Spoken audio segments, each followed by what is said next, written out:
welcome to another episode of Lecheng Pag-ibig. To ang podcast na hindi natin malaman kung ano ba talaga ang gagawin, parang feelings. Sometimes you know, but you really don't know. Alright, at nandito na naman tayo, of course. Nakakapangalawang episode na tayo kahit medyo stress tayo nung una. Kalain mo last Dahil, week, one guys, episode pa lang tayo, ngayon second na. Yes, gusto lang namin sabihin sa inyo ni Sam na, di ba, ito si Sam, tsaka ako, kami lang po to. Kaming dalawa lang to actually. So hopefully, maganda lahat yung audio. At kung meron man tayong video na i-upload on our Facebook, maging maganda rin yung kalabasan. Kasi nga, wala po kaming team dito eh. Kami lang to eh. So sana magbunga naman tong hirap natin ha. Pero ito, ang nagbunga na Paps meron na tayo agad ulit letter sender ngayon. Ang dami nga, grabe. After the first episode, nakalain mo na pala may love problem. Kahit pala people in relationships. Marami. Sobra. Akala ko sa panahon ng pandemic, hindi na masyadong pinoproblema ang love life. Pero hindi pa rin pala. Marami pa rin palang tao ang talagang masakit pa rin ang ulo pagdating sa mga love life nila. Magbabato muna ako ng initial question. Would you rather be in a relationship pero di ka happy o single ka pero happy ka naman? Alam mo, dun ako sa single pero happy. Diba? Kasi ako talaga, ako naniniwala ko dapat bago ka talaga pumasok sa relationship, hindi yung hahanap ka ng bubuo sa'yo or malungkot ka kaya ka maghahanap ng magpapasaya sa'yo. Hindi dapat ganon. Dapat happy ka na bago ka pa pumasok ng relationship at hindi mo yun ibabase dun sa taong magiging karelasyon mo. And as they always, diba, of course, you have to be the best version of yourself and the best person will come along. Pero if you're not, you don't love yourself, it's actually hard to share love with somebody else. Kung aasa ka lang sa ibang tao for love, pag nawala yung taong yun, naku, wasak ka. Yan ang mangyayari sa'yo. Pero totoo yan. Although, meron din talaga mga tao na nakaasa sa iba para maging masaya. Kumbaga, naging successful naman sila doon. May mga ganun akong alam Sam, na parang malungkot sila nung nakilala nila yung taong to, yung talaga yung sumalba sa kanila. Hanggang ngayon, sila pa rin naman.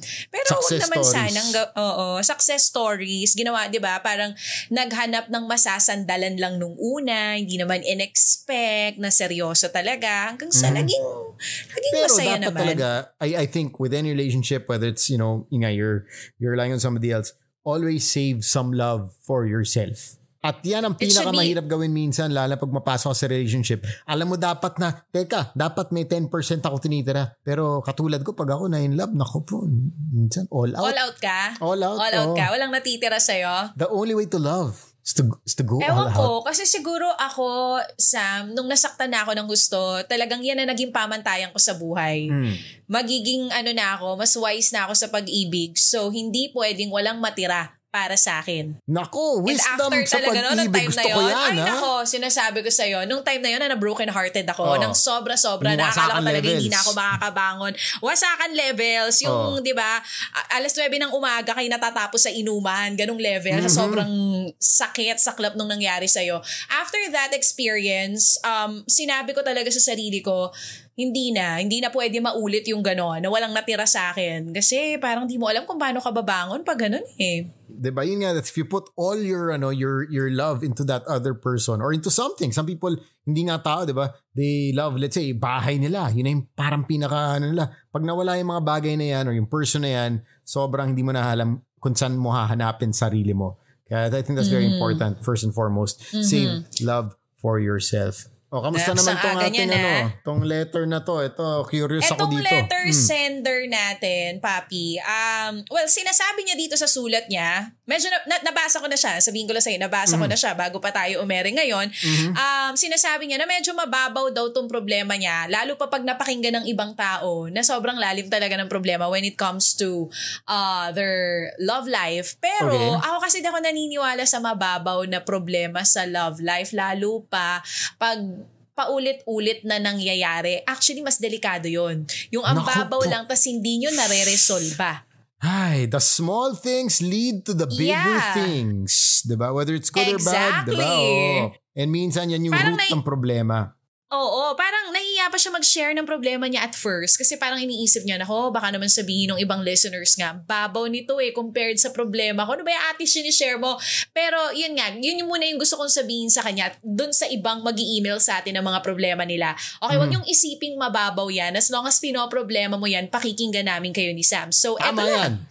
And when it comes to feelings, walang mababaw, walang malalim, di ba? Oo. Kumbaga ano yan True. Kagaya na lang nito ni Liv, ang ating letter sender ngayong araw na ito, no? So, simulan ko na. Para sa lahat ng mga nakatutok sa atin, pangalan all ears on me. Liv.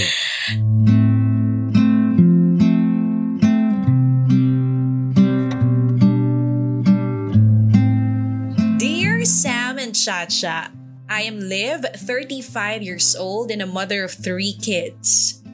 Sumulat ako sa inyo dahil nagbabakasakali akong matulungan niyo ako sa problema ko with my husband.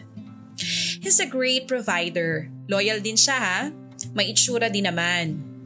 Maalaga sa akin at sa mga bata, kaya lang hindi ko na talaga matake ang pagka-addict niya sa social media.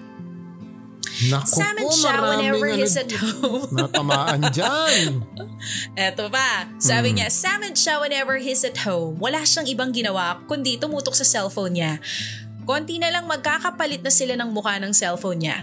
I have repeatedly told him about this, itong issue na to, pero paulit-ulit niyang ginagawa, kaya paulit-ulit rin kami nag-aaway because of this. Ang sinasagot niya sa akin, ito na nga lang libangan ko But the problem is, kapag day off niya, buong araw siyang nakatutok sa phone niya.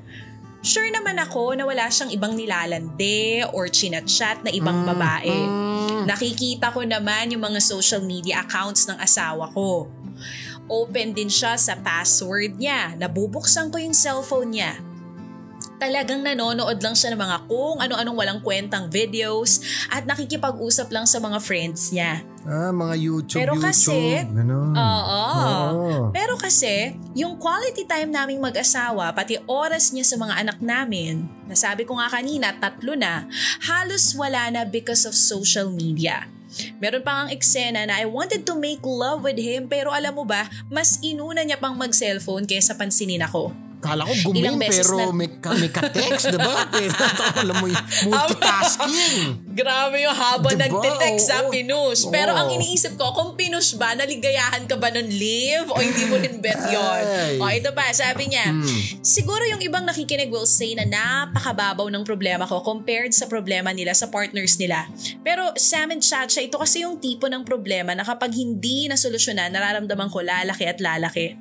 Sa totoo lang ngayon, parang nawawalan ako ng gana sa asawa ko. Parang nagsasawa na ako kakasaway sa kanya. Dinaig ko yung nanay niya ha. Paano ba to, Sam and Chacha? How would I solve this problem? Hindi ko na talaga alam kung may pag-asa pang mawala yung pagiging social media addict ng husband ko. I don't want our relationship to be like this na parang walang pakialam sa isa't isa. Gusto ko i-prioritize niya ako at ang mga bata during his off. Please help. Live.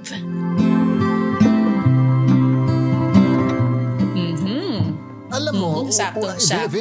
very true to life yung and very letter timely na yan. kasi kakalabas lang sa Netflix nung docu na yan, yung about social media. Social media dilemma, something Yes. like that yung title. Yeah, have you watched it? Hindi ko pa napanood but we talked about it sa boys night out na-discuss namin, no? And how it's really affecting not just lives, our mental health, our relationships, and kahit sa mga bagets about how people grow up. And we are living in that generation na aminin natin. Pag nangyari na ba sa iyo yung pagkalabas mo ng isang venue ng kotse, kinapa mo yung bulsa mo, yung bag mo, hindi mo naramdaman yung cellphone mo, tapos biglang tuminto yung puso mo. Same. Diba? Kasi hindi mo nakapa yung cellphone mo, parang, shit, may kulang. May panic ka na mga 3 seconds, Totoo. Kasi nga parang, ewan ko, parang wallet natin yung cellphone natin ngayon. Dati sometimes actually even ngayon more nga. important. Sometimes even, Totoo. Diba? Okay lang mawala ako lumalabas ako ng bahay. Pareho tayo. Ako, nakakalabas ako ng bahay ng walang wallet, pero hindi ako nakakalabas ng walang cellphone. Kasi diba? for emergency purposes eh. Halimbawa niya, syempre may anak ako. Kung lumabas ako ng bahay, merong mangyaring hindi man maganda, knock on wood, matatawagan ako agad. O yung mga rackets natin. Tsaka yung iba pang mga kailangan nating gawin on our phone. Huwag na tayo lumayo. Malobat ka pa lang. Stress ka na eh. May phone ka na. Alam mo na mga 5%, 3% na lang. Magbubook ka ng ng Grab mo. Parating na yung driver. Naku po, na pa 1% yung driver. Wala pa. Nasa kanto pa. 7 minutes away. Totoo yan. Kaya alam mo, natutuwa ko, Sam, na tayo batang 90s tayo, nabuhay tayo sa era na wala pa tong social media. Pausbong pa lang yun, pa-college na tayo or high school yata tayo nung lumabas yung Friendster. Pero hindi ganito pa rin ka-addict yung mga tao noon compared ngayon. Malala ngayon. Pagising sa umaga, cellphone. Bago matulog, cellphone. Alam nyo, meron sa iPhone, i-check nyo doon kung gaano kayo kadalas. Alam ko yan. Ginagamit ko yan. Oo, ginagamit. Yeah, every Sunday may reporting yan. Oo. Diba? Nagkaganon ka? Nagaganon ako, chinecheck ko eh. At saka ako pag talagang hindi trabaho ngayon, iniiwasan ko kasi nakaka-addict talaga siya. Ang sarap tignan ng feed ng ibang tao. Tignan ko anong ginagawa ng friends mong malayo sa'yo. Tignan din yung ginagawa ng mga, halimbawa yung mga artistang gustong-gusto mong i-follow, yung mga crushes mo, para sa mga bagets, o yung ibang kinaiinisan nyo, gusto nyo pa rin makita. Pinafollow mo pa rin, pero pinafollow mo pa rin. Diba? Exactly. Pero yung may utang sa'yo pero panay post ng travel pics, #blessed, sarap saktan, diba? Tama, inuna pang magyabang. Diba? But before we get to that, maganda yung sinabi mong point na you follow people, and I think I did a talk on mental health issues just last week, and it's really about social media connected to mental health. And I think sabihin ko lang to before we get to the problem of Liv, and it's very important to also screen the people who you follow, because these people either influence you, kahit di sila influencer, the people you follow influence you. And kung meron kang sinusundan na tao na, di ba, pumapasok minsan yung, inspirational, pero meron dyan minsan baliktad yung effect sa'yo, minsan nagsiselos ka, nasa-stress ka. Or naiingit ka. Exactly. Kasi eto, nakakailang workout na. Ikaw hindi ka makapasok-pasok ng workout kasi sobrang busy mo. Ako may ganyan ako moment. Aray ko po, ako yata yan. Diba? Tapos, pinapanood yung feed mo, ba't lahat to may oras mag-workout? Ba't ako lang ba yung nag-workout sa mundo? Tapos nasa-stress ka na rin. Or siguro sa mga babae katulad ko, nakakapanganak lang, hala, nanganak ba to? Ba't ganito? Bakit ganito? Nako-compare mo yung sarili mo eh. Parang yun yung masamang effect. Isa sa mga masamang epekto ng social media sa atin is we really tend to compare ourselves sa ibang tao. That's laging why ganon. And I have to agree with you. Yung consumption mo is very important eh. Diba? Hindi lang consumption, yung sinabi mo kanina. Yung sinusundan mo. Who influences you? Yung mga fina-follow mo on social media, mapa-celebrity or hindi. Meron din kasi tayong mga kakilala na, diba, not okay lang sa akin mag-brag kayo. Walang problema doon. Pero 'di ba nakakatuwa makita yung mga friends mo na halimbawa yung mga success stories nila, ang sarap-sarap tignan. Lalo pa kung gusto lang nila i-share. I have nothing against it. Pero meron kasi talaga mga tao sobrang OA nung ibang sinishare na parang feeling mo ay talagang nagyayabang na talaga. Oo. Tapos ikaw naman sa sarili mo, mako-compare mo, bakit siya ganon, ako ganito? Bumababa yung self-esteem mo, hindi nakakatulong sa'yo. And I know a lot of moms also na ganyan who had the same problem as you have, na parang they go through this anxiety kasi parang they see all these, other moms, parang, the good life, whatever. Tapos you question yourself, bakit ako hindi ganyan buhay ko? Bakit hindi ganyan itsura ko? Hindi ganyan katawan ko? Bakit sila, I'm working so hard, but sila sobrang yaman, ako hindi pa rin ako maabot dyan. So it's, before we get to the problem, like we said, me and Chacha are saying, let's talk about social media for a while because it's a very pressing issue, and aminin natin, lahat tayo, mga ka-lurky, lurk ng lurk. Diba? Buong araw. Tama. To the point na minsan, nagagano ka na rin ba, Chacha? I came to the point when I realized na ako self-realization to, na sumusobra na ang social media, lalo sa mga Instagram, Facebook na yan. There was one time I was driving. Traffic. Diba? Tapos, wala naman akong gustong tignan. Pero yung kamay ko, yung right hand ko, hinahanap yung cellphone ko. Oh my gosh.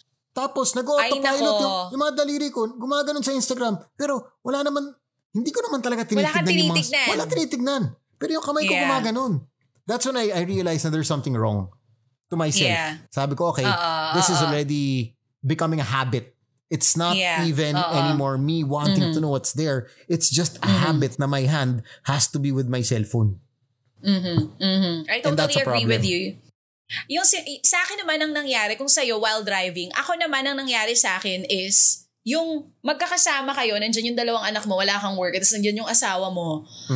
Wala ka namang trabaho sa cellphone, pero nag-e-enjoy ka, kaka-check nga ng profile pictures ng iba, ng mga updates sa buhay nila, na hindi mo naman na talaga dapat i-check. Na, yan, sa Twitter, you know what, I stopped checking Twitter after ko umalis ng ABS-CBN kasi parang naging toxic super na. nega na ako. Super toxic, super nega before Iba ako umalis. Twitter, aminin ko yan. Sobra, papi. Alam mo, nakagaang-gaang sa buhay ko nung medyo binawasan ko yung pagda-Twitter sa totoo lang. There was this thing that happened to me just last 2 weeks ago. Nakita ko yon na may tinatanong ka lang. Nagtanong lang ako and I'm gonna say it here on the podcast. Yes, I saw that. I just asked a question na, may coding ba today? It was a Monday. It was the start of the week and I just had to do some errands in Quezon City kasi nga, lockdown, diba? So, nagtanong na ako, may toxic nag-reply agad na government-related, ganyan. I don't know. Parang feeling ko sobrang woke lang talaga ng mga tao sa Twitter. Well, I still check my... Sobrang gigil. I still check my Twitter pero hindi na lalagpas ng 5 minutes yung pag-check ko ng Twitter. Sometimes after I post something on Twitter, umaalis na ako. It's really for my sanity. Even, you know what? I work for DZMM before and it's a news and current affairs program na dapat updated ka naman talaga sa mga happenings around. It's part of our diba? jobs. Kasi syempre, it's part of your job. Pero, parang sinabihan ako ng asawa ko, you know what, stop watching the late night news, yung TV Patrol and yung sa gabi pa ulit. Kasi yun yung time na pausbong pa lang yung COVID, tapos sobrang paranoid ko. Na as in, ayoko na lumabas, even kahit sinong kasama namin sa bahay, ayaw kong palabasin. Na nakikita niya yung epekto sa akin din ng social media. Hindi lang yung pagnood nga ng balita, even yung mga trending sa Twitter na nakikita mo, na may nangyaring ganito. Alam mo, sabi niya sa akin, tigilan mo kaya muna yan. Kung meron kang kailangan gawin for your job, magbasa ka na lang sa morning ng newspaper and then after that, yun na. After nun, wala na. Oo. Nakatulong siya sa sanity ko, papi. That's Even so yung true. advice mo kanina to stop following people na nako-compare mo yung sarili mo. I also and there's did nothing that. wrong, Chad, there's nothing wrong Hindi siya ako with makakatulong unfollowing sa'yo, people. diba? If it's for your mental health, if it's gonna make you more, give you peace of mind, make you sleep better at night by unfollowing a certain person, there is nothing wrong with that. Nako, parang gusto ko itanong kay Sam, sino-sino na yung mga na-unfollow at na-mute button mo? Naku po, baka yung mga ex ko tumawag. Madami-dami na. No, but yun nga, like, if there are people, I'm gonna say it again, there are people that are causing you stress na alam mo na medyo naiingit ka to yourself, kilala mo sarili mo. We don't have to tell you these things. Galing mo yan. You know these things. Kung kilala mo sarili mo, there is a problem with this person you're following, it's causing you stress, anxiety, naiingit ka, diba, imbis na na-inspire ka, unfollow is the key. There is nothing wrong with it. I don't think, somebody will... Problema rin kasi minsan sa atin, pag in-unfollow, may nagtatampo. But sa akin, at the end of the day, magtampo hindi, you have to keep yourself happy and give yourself peace of mind first and foremost. Tsaka yung totoong may inspire ka talaga kasi nagigets kita eh. Meron tayong mga nakikita nagpo-post ng inspirational yung mga post nila. Pero pag ikaw na yung nakabasa na sobrang down mo ngayon, halimbawa, sobrang down mo ngayon na walang ka ng trabaho, and then you have a friend na, thank you Lord dahil ito na yung bang, hindi naman siya nagbabrag. Pero alam mo yon Pops, na ang ganda ng buhay niya, mako-compare mo sa life mo na ito yung nangyayari sa'yo, dapang-dapa ka, iniwan ka ng jowa mo na walang ka ng trabaho, na walang ka ng bahay, di ka pa diba, auto mo na nahatak ng bangko. Kumbaga lahat na ng kamalasan nangyari sa'yo and then makikita mo yung post na yun, yes, it is inspiring, pero I think during that time na down ka, I don't think it would help you. Feeling ko ang mangyayari doon is mako-compare mo talaga, why is he like that? And ako ganito. So madadown ka lang lalo. Kung ayaw mo yung unfollow yung mga ganyang tao, may mute na po ngayon. Pwede po kayong mag-mute. Pag okay ka na at alam mong di ka na naiinggit, saka ka na lang siguro mag-unmute sa mga yan. Mismo. Very well said. Tamang-tama, since natawid na natin tong social media issues na to. Alam Let's mo, talk about mahaba pa to eh. the relationship Pero next time, aspect. pag-usapan natin yan eh. Eto na. Ikaw ba connecting to relationships, we already talked kung paano nakaka-apekto yung social media sa atin as individuals. All the more, if it's affecting us as individuals, all the more, it also affects our relationships. And I think that's exactly what's happening to Liv. Nangyari na ba yun sa'yo? Yung gano'n, na parang nabuisit ka sa kadate mo dahil walang ibang ginawa kundi mag-phone na lang? Or hindi, meron ka bang naging siya ex na... nabubuisit sa akin. Oh Kilala mo to! Close kami nito. Hindi ko alam. Pero kilala mo to. Ex mo... wait. Ex mo ba to? Hindi ko alam kung naging kami. Basta, anyway. Sige. Ano nangyari? Kwentuhan mo ako. Ganito ba, eksena ni Liv? Hindi, sa akin naman, it was not really social media per se. But, tawag dito, because sa trabaho natin, we have to post certain things, diba? So, syempre, gaganda mo rin pictures, emails. So, it's not really social media, but I was always on my phone. As a matter of fact, kahit tayo, di ba? Ang bilis ko mag-reply, more or less, mabilis ako mag-reply. When I'm on my phone, hindi ka masyadong mabilis mag-reply. Talaga, hindi na ngayon. So, feeling ko, mas may quality time ka na. Dati, ako si Mr. Kahit anong oras mo kayo, within 3 minutes, guaranteed magre-reply ako. Sa Viber, sa WhatsApp, lahat, kahit ano, ganun ako. So, I learned to also back off because, yun nga, it was not social media, but me and my cell phone, I'm talking about the relationship with gadgets, no? Talagang, ano siya, parang, ano mo, sa akin kasi ayoko may backlog. Alam mo, gusto ko pag may dumating na something, sige, tapusin agad natin yan, parang hindi ko na iniisip mamaya. Same! Oh my gosh, same. Diba? Kasi ayoko na natatambakan. Oo, yun. Kasi alam ko, pag pinatenga ko pa to, naku, mamayang gabi, hahabulin ko, tapos nakakalimutan ko mag-reply na minsan kasi nalunod na yung message. So, it was more of that. And she called my attention. Sabi niya, alam mo, ikaw, ano ka na, parang, when we're together, bira na nga lang tayo magka-time together because we were both busy. Ano ka pa? Lagi pa nakatutok sa cellphone mo. And it was a wake-up call because for me, of course, ako hindi ko napapansin kasi ako yung, diba, ako yung gumagawa eh. But sure ka na di mo napapansin yon? Kasi ako, meron akong face na ganyan na talagang I'm always on my phone. Alam ko sa sarili ko that I'm really like that pero in denial ako. Hindi mo talaga napapansin? Sa akin, baka in denial din ako. So ako parang, kasi sa akin, justified kasi work eh. So parang justify yung sarili ko na, hindi, alam mo yun, okay to kasi work naman to. Hindi naman ako nag-lurk sa Facebook, sa Instagram or anything. Sa akin, or nagla-like lang ng mga post. Oo, lalo yung mga invisible like, yun yung delikado. Mga nilike mo sa brain. Ano yung invisible like na yan? Sa Instagram nilike mo lang, pero sa brain mo lang nilike kasi pag nakita ng jowa mo nilike mo, baka oh my gosh, bago yan Huwag na yan! Anyway, next bago yung invisible like. Okay, kasi siyempre, I think meron nang gagawa ng app na yan. Okay, tuloy. Diba, pag nakita ng jowa mo na nilike o puro bikini pics nila like mo, so ang gagawin mo, invisible like, ginanon mo lang sa brain mo. Like. Huwag mo na yung top, yung heart. Mahuhuli ka niyan. Anyway. So, I really believe that these things, we're talking about gadgets, whether it's social media or kahit nga iba, Dota. Diba? Namin reklamo, Dota. Puro, or Mobile Legends. Mobile Legends. Alam mo, ang dami nang nasirang relationships sa Mobile Legends. Yes. So, super dami. It's really, if you feel, yun nga, si Liv, I think it's a very valid problem. It's mababaw for you, but it's very valid. And it's something that a lot of people can relate to, especially me, because it happened to me personally also. You know, it's about time, I think, pero kinall out niya yung husband niya, di ba?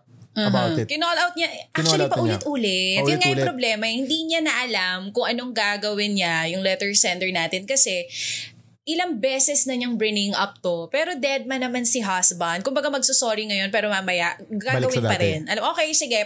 Pagka kinall yung attention, bibitawan yung phone. Tapos kinabukasan, ganun ulit. So, ano nang gagawin niya pag ganyan naka-addict? My solutions, well, it's not exactly solution, but my suggestions for this. Number 1, maybe, of course, ayaw mo na mag-away kayo, maybe you can set schedules. Because that's what I started doing also, no? After 9 p.m., after 8 p.m., no baba phone? Na phone. Para, hindi naman na pinagbawalan, but spend time with the kids, catch up with, your family, catch up with your girlfriend, your wife, your husband. Set a time for it. Diba? Para hindi rin, alam mo rin sarili mo na, okay, tawag dito, I'll use my phone, pero yung time ko, maayos na divide. There's a time for this, and there's a time for that. Because we all know that too much of something is bad. Diba? Whether it's social media or, using your phone, even sa brain yan, sa leg, nakakasakit din ng leg yan.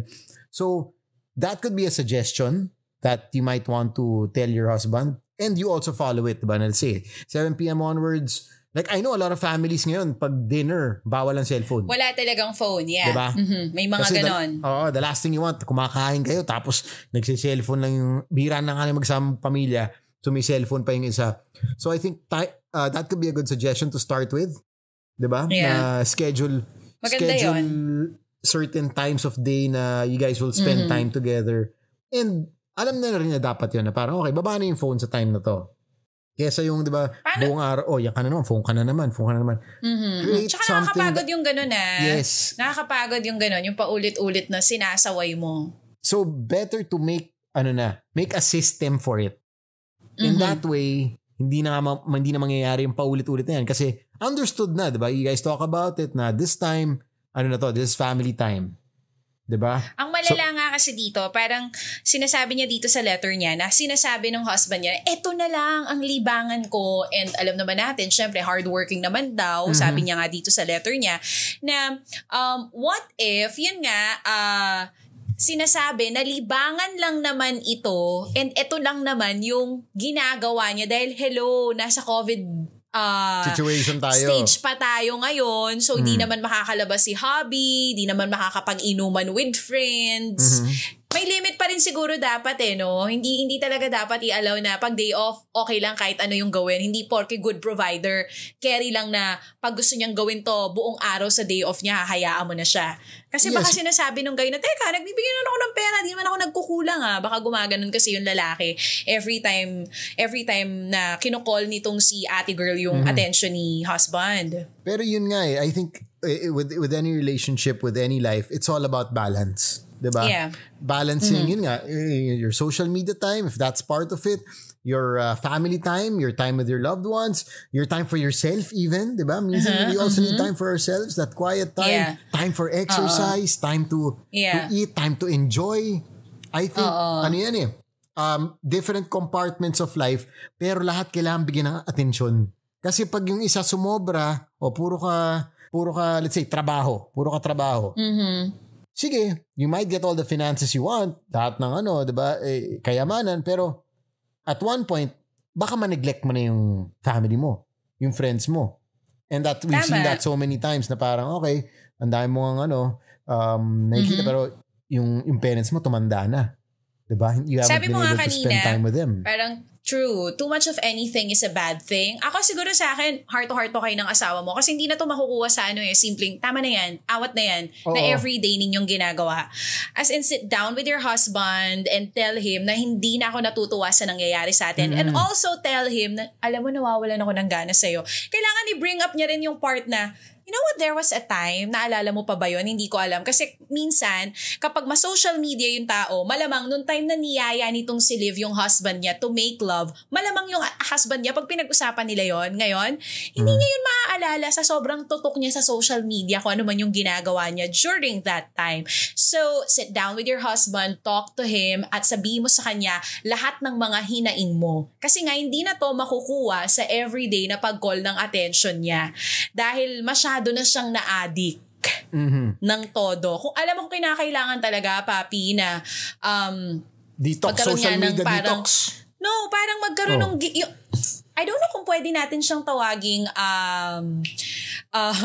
social media curfew. Kasi di ba mga bagets, dati tayo, may curfew tayo sa mga parents natin na pag 12 midnight, 11 p.m., dapat hanggang ganitong oras ka lang, uwi ka na ng bahay. Or 6 p.m., Mondays to Fridays, bawal ka manood ng TV.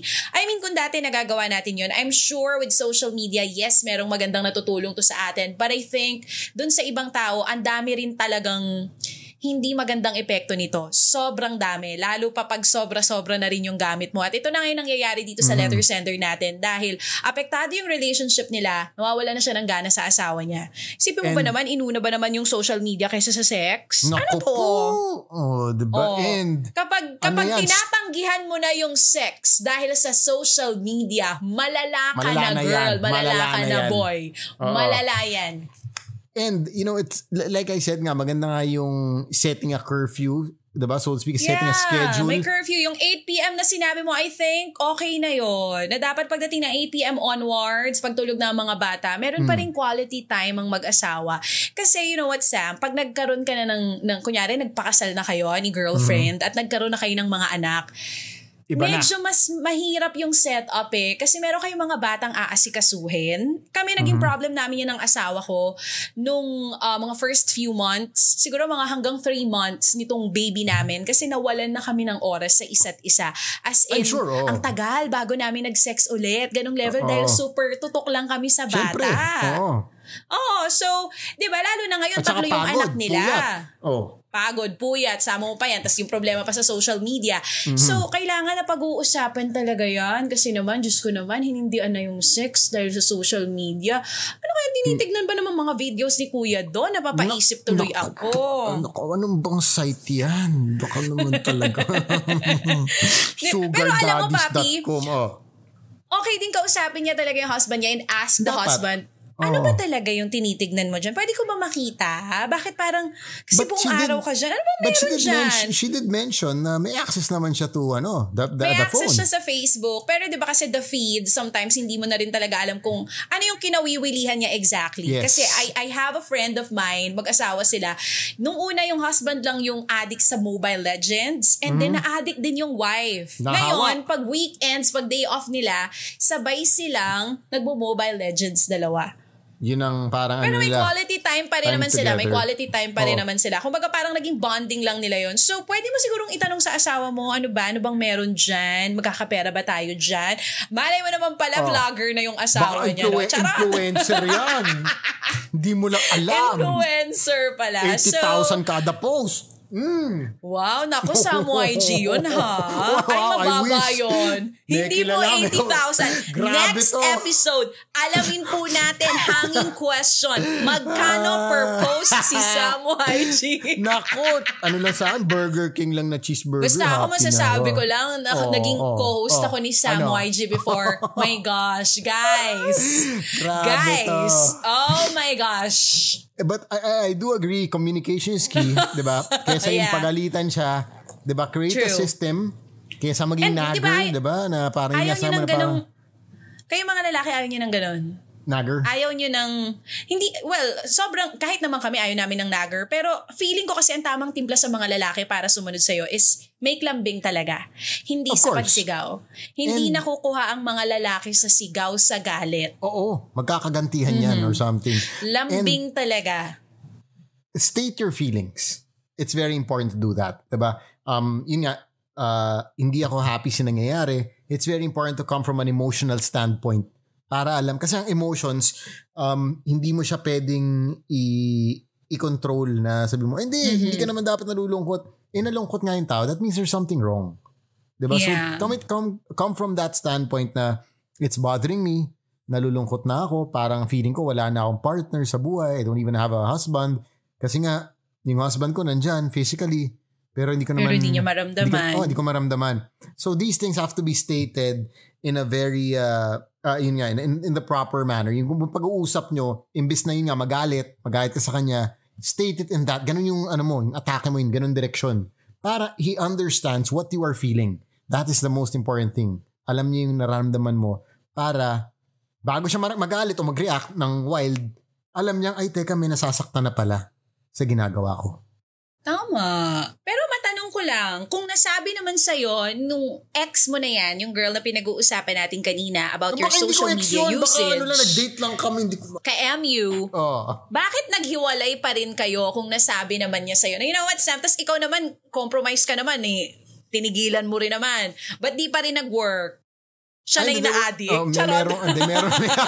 Oy, easy. Siya na yung meron talaga mga ibang issues. At that time, I guess our priorities in life were kilala different. Ko siya talaga.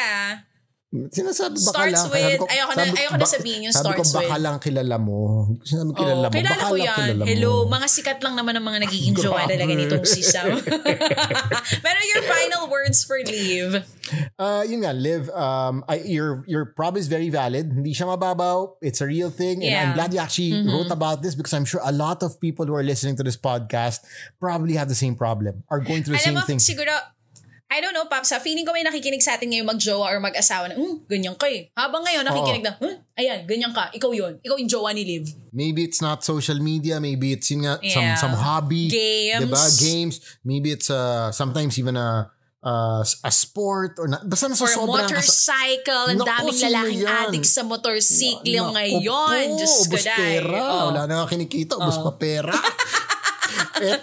But it's, whatever it is, it's something that, that person is addicted to na causing problems in the relationship. And it's very important to talk about it, bringing the balance back to that relationship. So, hindi siya mababaw. It's, nagamit lang social media as an example, but it happens so much to everyone. And I myself have also been through that same situation.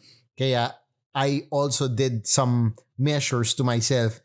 Kasi nga nalaman ko yung gano'n na pala na-feel ng partner ko. Yeah. So, I have to make adjustments. Kundi, kung hindi mo binavalue yung relationship mo, it's gonna go down the drain. So you really have to make some adjustments if you want it to work. Diba? Kung si Sam, may pag-asa pa yung jowa mo, si Sam nga nagbago, nag-adjust. Mabihira lang magbago.